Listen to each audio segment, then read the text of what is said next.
Hello students, welcome back to physics with Shubham sir. आज rotational motion में 5th lecture है ये। इसके पहले 4 लेक्चर अपलोड हुए हैं और चारों का लिंक तुमको डिस्क्रिप्शन में मिल जाएगा। ऑल्सो ये चैप्टर का तुमको नोट्स भी मैंने डिस्क्रिप्शन में डाला हुआ है, तो मोर में क्लिक करोगे इस लेक्चर के डिस्क्रिप्शन के नीचे या लेक्चर के टाइटल के नीचे तुम मोर में क्लिक करोगे तो वहाँ तुमको लेक्चर का नोट्स भी मिलेगा और इसके पहले के लेक्चर के लिंक्स भी मिल जाएंगे। ठीक है, तो चलो हम महाराष्ट्र स्टेट बोर्ड का रोटेशनल डायनेमिक्स कर रहे हैं। अब तक हम लोग ने रोटेशनल मोशन में काफ़ी कुछ कवर किया। जैसे पिछले लेक्चर में हमने कुछ डेरिवेशंस किए थे regarding some terms in terms of moment of inertia. जैसे हमने डिराइव किया torque in terms of moment of inertia. मैं थोड़ा रिवाइज करा देता हूँ। हमने डिराइव किया kinetic energy of a rotating body in terms of its moment of inertia, जो आता है हाफ आई ओमेगा स्क्वायर। ठीक है, जहाँ पे आई क्या है, मोमेंट ऑफ इनर्शिया, ओमेगा है angular velocity with which the body is rotating. ठीक है, दूसरा हम लोग ने देखा किसी बॉडी पे अगर हम टॉर्क अप्लाई करते हैं तो टॉर्क आता है आई इंटू अल्फा, जहाँ पे I moment of inertia, alpha angular acceleration. ठीक है, और लास्टली हम लोग ने देखा एंगुलर मोमेंटम एल, जो कि होता है आई ओमेगा, जहाँ पे again I is moment of inertia and omega is क्या, एंगुलर वेलोसिटी। तो आज इसका स्टोरी हम आगे बढ़ाएंगे एंगुलर मोमेंटम का। ध्यान से देखो क्या है, हमको आज पढ़ना है principle of conservation of angular momentum. उससे पहले हम पढ़ेंगे Newton second law in rotational motion. देखो न्यूटन यहाँ भी तुम्हारा पीछा नहीं छोड़ेगा। लेट्स सी, हमको मालूम है that L is equal to I omega. Is that correct? अभी जस्ट लिखा था ना, ये चीज़ पिछले लेक्चर में डिराइव किया हुआ है। ठीक है, देखो मैं एक काम करता हूँ, मैं इसको दोनों तरफ डेरिवेट करता हूँ with respect to time. So differentiating with respect to time, let's see what do we get with respect to time। तो ये हो जाएगा dl by dt is equal to d by dt of I omega. यहाँ तक समझा? अरे कुछ जादू नहीं किया है, ये बेसिक सा डिफरेंशिएशन किया है। सो therefore dl by dt, देखो डिफरेंशिएशन में से कांस्टेंट चीज़ बाहर आ जाता है, तो मोमेंट ऑफ इनर्शिया अगर बॉडी फिक्स है तो एक्सेस फिक्स है तो कांस्टेंट है, तो आई बाहर आएगा, ये हो जाएगा d omega by d t. देखो ये क्या है, ये है rate of change of angular velocity, जो कि हो जाएगा एंगुलर एक्सेलरेशन, है ना। So therefore d L by d t can be written as I alpha. नहीं समझा? अरे अल्फा क्या होगा, rate of change of velocity ना। अब अल्फा एंगुलर एक्सेलरेशन है तो कौन सा रेट ऑफ चेंज लेना पड़ेगा, एंगुलर वेलोसिटी का, सिंपल। अभी जस्ट लिखा था आई अल्फा क्या होता है, बोलो, d L by d t is equal to torque. यही होता है ना? अरे हाँ या ना। आई अल्फा को हमने टॉर्क लिखा था ना, ये हमने डिराइव किया है पिछले लेक्चर में। देखो ये जो चीज़ है यही है Newton second law in rotational motion. This is Newton's second law in rotational motion. जैसे न्यूटन सेकेंड लॉ तुम अगर लीनियर मोशन में देखो तो क्या होता है, Newton second law linear motion में हमको मालूम है, न्यूटन सेकेंड लॉ से is that the rate of change of linear momentum is equal to the external force. यही होता है ना न्यूटन सेकेंड लॉ, सबने 11th स्टैंडर्ड में पढ़ा था, हाँ या ना। तो ये ज़रा ध्यान से देखो, जब हम लीनियर मोमेंटम का बात करते हैं तो हम फोर्स की बात करते हैं, या वो फोर्स से रिलेट होता है। यानी इसका मीनिंग ये है कि when force is applied on a body, its linear momentum changes। ये फैक्ट है, इसी को बोलते हैं Newton second law, it's linear momentum changes. जब हम फोर्स अप्लाई करेंगे तो मोमेंटम चेंज होगा। कौन सा मोमेंटम, लीनियर मोमेंटम। तो यहाँ से क्या समझ में आ रहा है, जब टॉर्क अप्लाई करोगे तो एंगुलर मोमेंटम चेंज होगा। अरे वही बात घुमा के बोल दी ना, वही बात हमने रोटेशन के बारे में बोल दी। तो अब जैसे इस बारे में ट्रू है या लीनियर मोशन के बारे में ट्रू है, वैसे रोटेशनल मोशन के बारे में भी ये ट्रू है। So what we can say that once we apply a torque angular momentum changes. यहाँ से हम कंजर्वेशन के बारे में पढ़ेंगे, ध्यान दो। सो यहाँ से हम लोग पढ़ेंगे principle of conservation of angular momentum। This is very very important, pay attention. यही ध्यान से देखो, if no torque is applied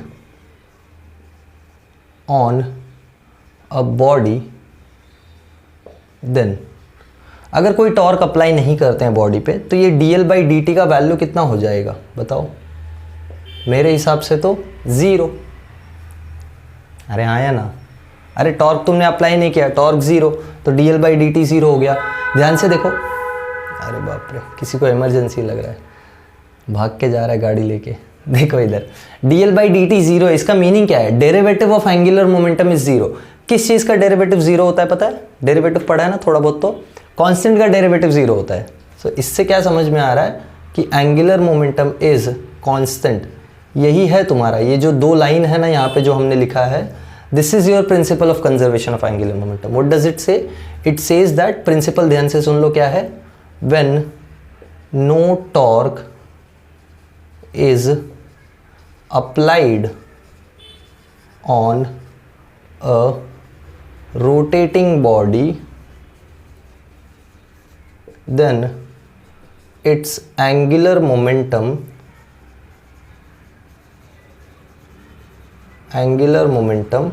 remains conserved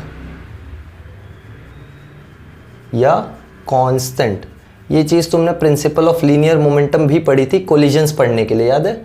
principal of conservation of linear momentum बोलता है when there is no external force then the momentum of the system remains constant. कौन सा momentum? Linear momentum. तो वैसे ही जब कोई टॉर्क अप्लाई नहीं होता है तो एंगुलर मोमेंटम कांस्टेंट रहता है। जैसे फॉर एग्जांपल फैन चल रहा है, तो फैन पे अगर कोई टॉर्क अप्लाई ना किया जाए तो उसका एंगुलर मोमेंटम हमेशा कांस्टेंट रहेगा। ये कोई भी चीज़ रोटेट कर रही है, anything which is rotating, if its angular momentum is not if there is no torque applied तो एंगुलर मोमेंटम कंजर्व्ड रहेगा। इसका कॉन्सिक्वेंस देखो क्या होगा। ये नोट डाउन कर लिया है, ये नोट डाउन कर लो ये चीज़, फिर यहाँ से नोट डाउन कर लेना प्रिंसिपल। जो पिछले लेक्चर का नोट्स था ना उसी के आगे ये चीज़ कंटिन्यू करना है, ठीक है? तुम अच्छा होगा अगर अपने नोट्स बना रहे हो तो, वरना तुमको लास्ट में फिजिक्स बहुत तकलीफ देने वाला है। तुम जब पढ़ने बैठोगे दूसरे नोट्स से, सामने क्या लिखा हुआ है तुमको समझ में नहीं आएगा, क्योंकि वो तुमने खुद नहीं लिखा हुआ है। यही प्रॉब्लम होता है फिजिक्स का, बच्चे नोट्स ढूंढते रह जाते हैं लास्ट तक, खुद का नोट्स बनाते नहीं हैं, और उनको ये नहीं समझ में आता है कि हमको हर एक नोट समझ क्यों नहीं आ रहा है, क्योंकि हर एक नोट्स उनका है ही नहीं, दूसरे का नोट्स होता है ना, वो किसी और ने बनाया या किसी पब्लिकेशन ने छाप दिया है। अब तुम उसको समझने बैठो तो तुमको कैसे समझ में आएगा वो चीज़। Okay, so it's better you make your own notes. इसलिए तुमको बार बार बोला जाता है, इसलिए जहाँ भी तुम पढ़ते हो, कॉलेज क्लास जहाँ भी, तुमको लिखवाया जाता है ना, तुमसे बोला जाता है बुक बनाने के लिए, कोई रीज़न तो होगा उसके लिए, ऐसे ही थोड़ी बोल रहे हैं। चलो खैर कोई बात नहीं, ज्ञान की बातें नहीं करनी है, पढ़ाई कर लेते हैं। सो एल कांस्टेंट का मीनिंग क्या है देखो, हम लोग बोल सकते हैं therefore I into omega is constant, isn't it? तो ध्यान से देखो, अगर मैं बोलूँ आई चेंज होगा तो ओमेगा भी चेंज होगा, और अगर आई बढ़ रहा है तो ठीक से देखा जाए तो ओमेगा कम होगा ना, तभी तो प्रोडक्ट कांस्टेंट रहेगा।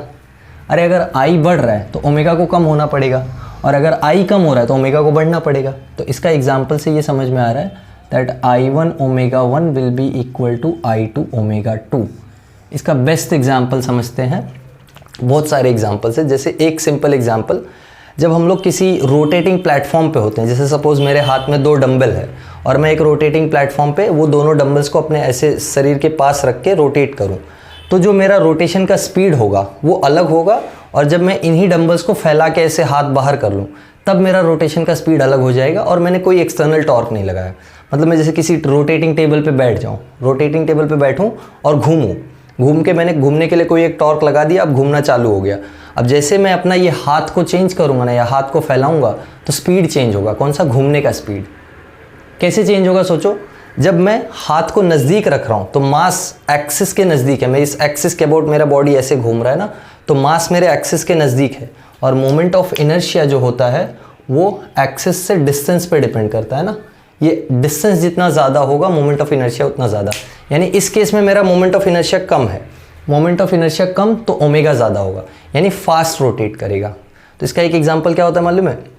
जब तुमने देखा होगा स्विमिंग पूल में कोई ओलंपिक डाइवर जो डाइव ले रहा है, तो वो डाइव करने के टाइम पे वो बहुत सारे टर्न्स लेता है और फिर डाइव करता है, या बहुत सारे ट्विस्ट लेके या बहुत सारे लूप्स बना के फिर डाइव करता है। वो कैसे कर पाता है इतने सारे लूप्स? पहले वो अपने बॉडी को सिकोड़ के छोटा कर लेता है, देखा है कि नहीं? पहले वो पर्सन क्या करता है, डाइव लेने के टाइम पे अपने बॉडी को ऐसे हाथ पैर एक साथ नज़दीक लाके बहुत सारे टर्न्स मारता है, फिर नीचे गिरता है। तो फायदा क्या हुआ उसका? देखो, उसके पास जितना एंगुलर मोमेंटम था उसने यूज़ किया। कैसे यूज़ किया? अपना मोमेंट ऑफ इनर्शिया कम करके अपना एंगुलर स्पीड बढ़ा दिया। तो कम टाइम में उसने ज़्यादा रोटेशंस ले लिए, तो ज़्यादा फ्लिप्स लेके या ज़्यादा टर्न्स लेके उसके पास ज़्यादा पॉइंट्स आ जाते हैं। और एक एग्जाम्पल होता है पोल डांसर्स अभी अच्छा एग्जाम्पल तो नहीं है, बट स्टिल लेट्स सी। कोई अगर पोल डांसिंग कर रहा है तो पोल डांसिंग करने के टाइम पे if the person has to make a rotation, या उसको पोल के अराउंड रोटेट करना है फास्ट, तो वो क्या करता है, पोल से चिपक जाता है, और चिपक जाता है तो फटाफट रोटेट करने लगता है। और वही हाथ फैला दे तो स्लो रोटेशन हो जाता है।